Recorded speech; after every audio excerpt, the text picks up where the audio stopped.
What's up, guys? Welcome back to the channel. Wanted to bring you along with something fun I'm going to try today. Got just a little bit of extra time, and I have two snow machines. I don't know if I've ever talked about these. We're going to have to go around. The snow is deep. But I've got two snow machines. One is a, what is it, an 82 or 78? I can't remember. Late 70s, early 80s. Kawasaki Snow Jet 440. What would that be? 2-cylinder? Anyway, it does run. I don't know if it'll run today. Actually, the key's missing, and I need to get a special tool for the broken choke. But I thought it'd be kind of fun to see if we can get this thing running. I'm basically just going to pull it, I don't know, as much as I can stand. Not do much to it, but just see if it'll start by any chance. So let's go see if we can find the key for that. I have no clue where it is. But then out in the shed, I have something I haven't looked at or dealt with in a long time. And that is my Chrysler Snorunner. And those things are pretty sweet. Shoot, where is that key? I have to check the desk drawer here. Well, if we can't find the key to the Kawasaki, we'll have to go with the Chrysler. Anyway, it's been a while since I read the history on Chrysler and the Snorunner, but as far as I know, the Snorunner was made for actually the Army or the Air Force or something. Some sort of troops would actually parachute out of planes, and the Snorunner was designed so that they could carry it on their back, if I remember right. You can look this up too and double check my information here, but they were able to carry it in, I don't know if it was Serbia or what, or somewhere where it was snowy, and they could actually assemble the whole thing without any tools out in the field. So it'll make more sense when you see it, or if you know what I'm talking about, you already know what these look like. But the whole thing, is basically assembled with cotter pins and hitch pins and doesn't require any tools to put together and take apart. So they would fly in, jump out of whatever plane with these things on their back, and then assemble it, and they were able to ride. So here it is, jammed in the back of the shed, the Chrysler Snorunner. And it's got 3 issues currently that I know of. One is the brake lever's broken. I did basically a front flip over the handlebars one time a number of years ago and busted the brake lever. You can see it there. The gas tank leaks, and you can see that down at the front there where it's greasy and grimy running down the frame. So I need to fix that. And the other thing I know of is the chain is broken currently, but the chain's no big deal to fix. So I think we should drag this thing out. We got some major snow earlier this week, and we have more snow coming tomorrow. So I would sure like to have this thing out and be able to ride it if at all possible. So I'll set you guys up, and we'll get this thing out of here. See if I can get you to balance here. As chances would have it, I've got you balancing on the Kawasaki. So, sorry for the lack of a view here, but I'm just going to empty out the shed.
Well, I've got myself in a mess.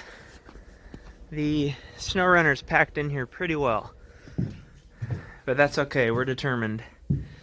I can't get the back leg out from under this shelf to slide the ski over and pull it out of here. So, gotta do just a little more maneuvering. Oh, there's my McCulloch chainsaw sign. I don't know if you guys have seen that yet. That was given to me by a former dealer from, I don't know, late 70s, early 80s and on. It's pretty cool. It's about a 8-foot by 4-foot sign, maybe even bigger. Okay, I'll give you a better view here. Oh, what can we set you on?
All right.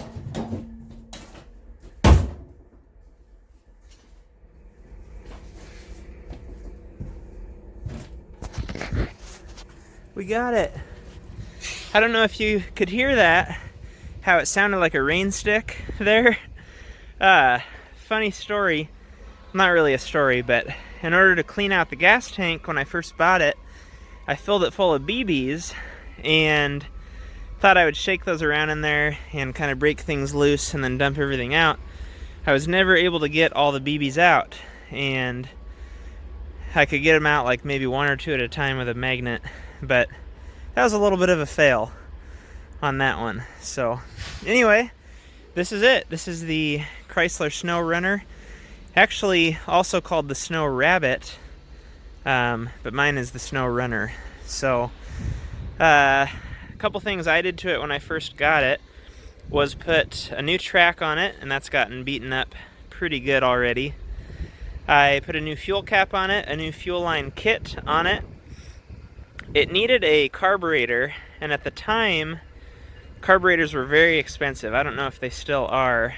There's only one place that sold them. And so I got the crazy idea to go looking at the different hardware stores for my own bowl. It had a cracked bowl. And I found this plumbing fitting and was somehow able to make that work. Kind of crazy, but because it's a diaphragm carburetor, the size of the bowl didn't really matter because there's no float. So I was able to get away with that.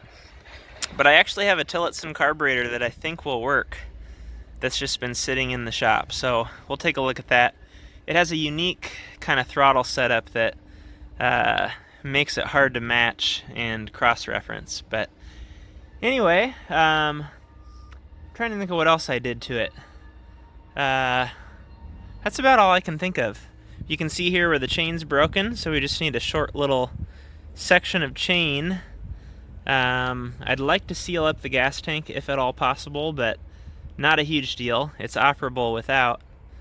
But I'll kind of show you how it breaks apart. So right here to hold the handlebars on, you have a key, cotter key.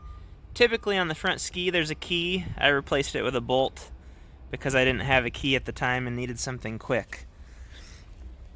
There's a quick release pin there, quick release pin there. And then the spark plug tool, or scrunch, is the quick release tool there. So you can look up and see photos of the whole thing pulled apart, but it does all snap together with just those toolless connections there. So anyway, let's drag it into the shop and see what we're up against.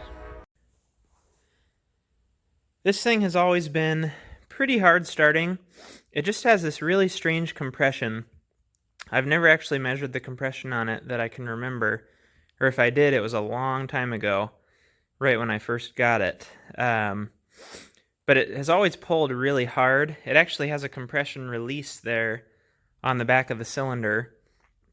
Maybe it's because that's not functioning, but anyway, I'm just gonna, I think, spray some starting fluid in it and give it a shot before I do anything else. So let me grab my, well, shoot, I can't find it. Let's just go with brake clean. That should work. Let's see what happens here.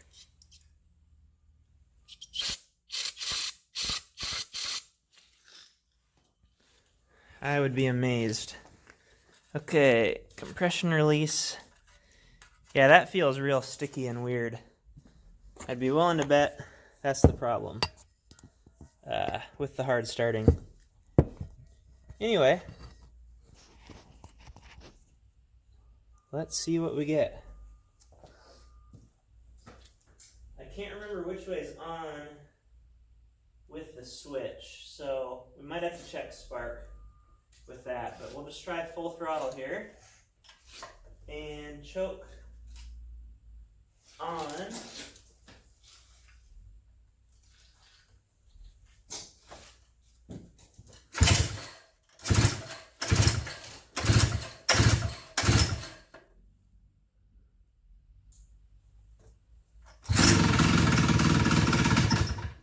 Hey, I had the switch the wrong way. That's exciting. Okay, what to do next? Sure, we have bad gas. Doesn't even smell like gas. So I'm going to dump that out. That's a little better.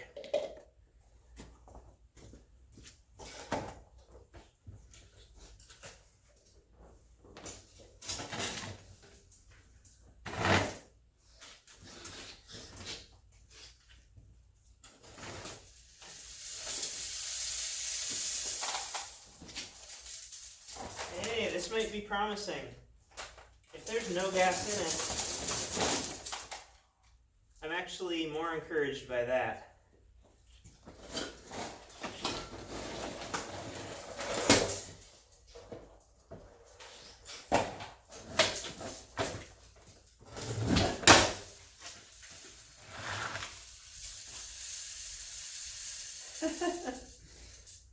There's all those stinking BBs in there.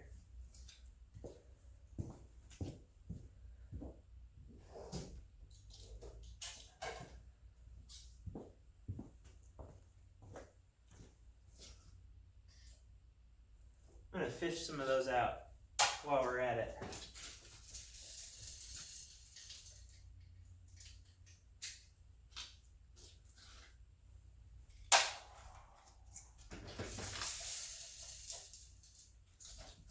I don't know how many I put in, but it was too many.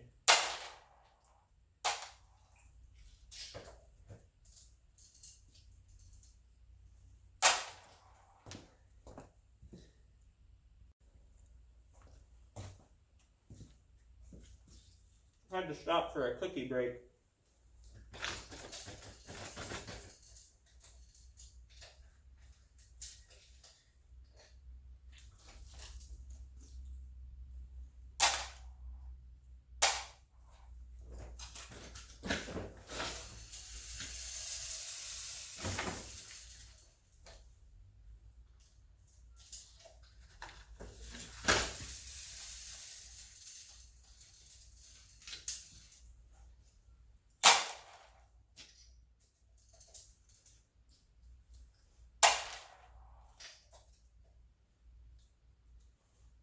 Well, I'm just going to do a few more and then call it good.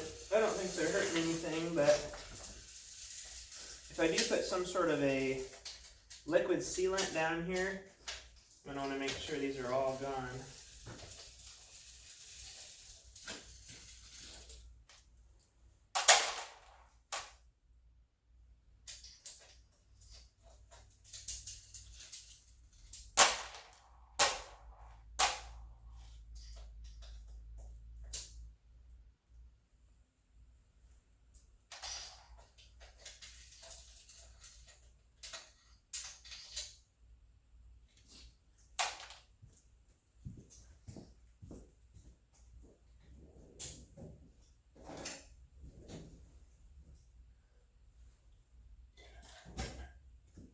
I see something down in the tank. Must be the old fuel line or something I want to grab.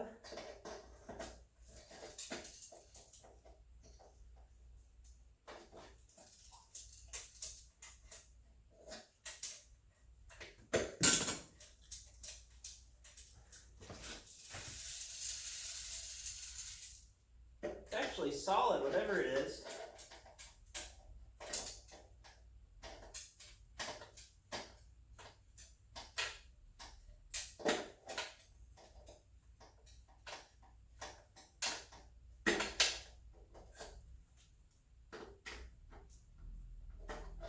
I think it might be a chunk of brake line I must have dropped down in here for whatever reason.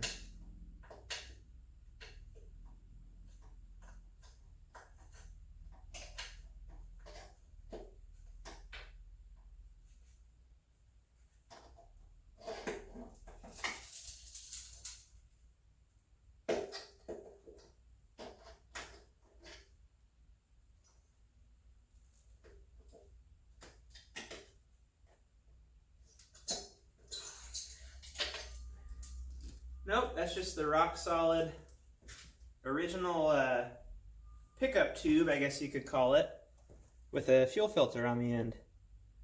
I had no clue that was even in there. Okay, so I think we ought to just go for it. Like I mentioned, this is kind of a unique carburetor, the way the throttle is set up and everything.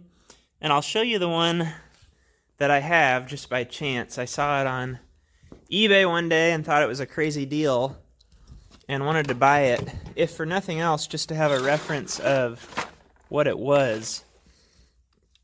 This is a apparently genuine Tillotson, and I can't remember the model, but I could look it up if anyone's curious. This thing was like $12. And it's just got really impressive quality. If for nothing else, it gives me a fuel bowl to replace the one that's on there. But I thought this was really cool. It came in an original Tillotson box. Pretty different than a lot of the other cheap carburetors I buy. But I'm not sure if it's compatible, and we can look more into that in the future. But I'm holding on to that, and I might even buy more of those for other projects. So anyway, I think what I might do is just put fuel in this thing and see if we can kind of tune the carburetor a little bit to get it to run reliably. And if that's the case, we're just going to slap a chain on it and still no brakes, but we'll go for a ride.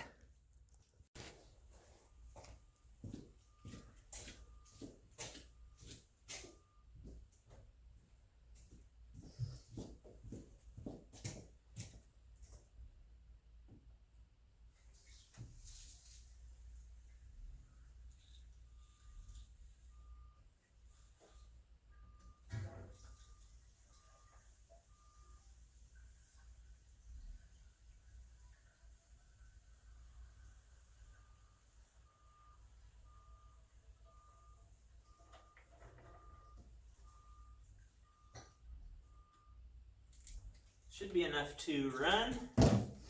And this is a two-stroke, so I'm going to dump a little bit of oil in there if I can find it. Yes.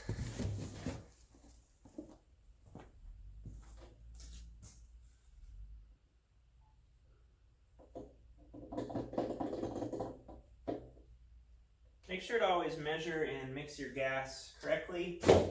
Don't use me as an example on that. Okay. gas cap.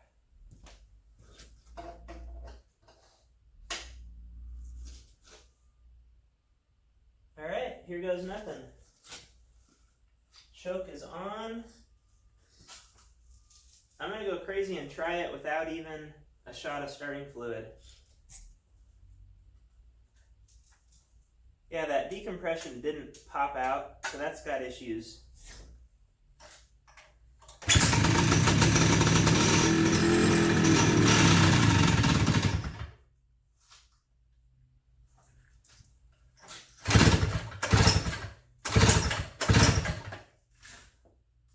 Well, making progress. The fuel is dripping at a pretty fast rate. I'll show you that close up here in a second.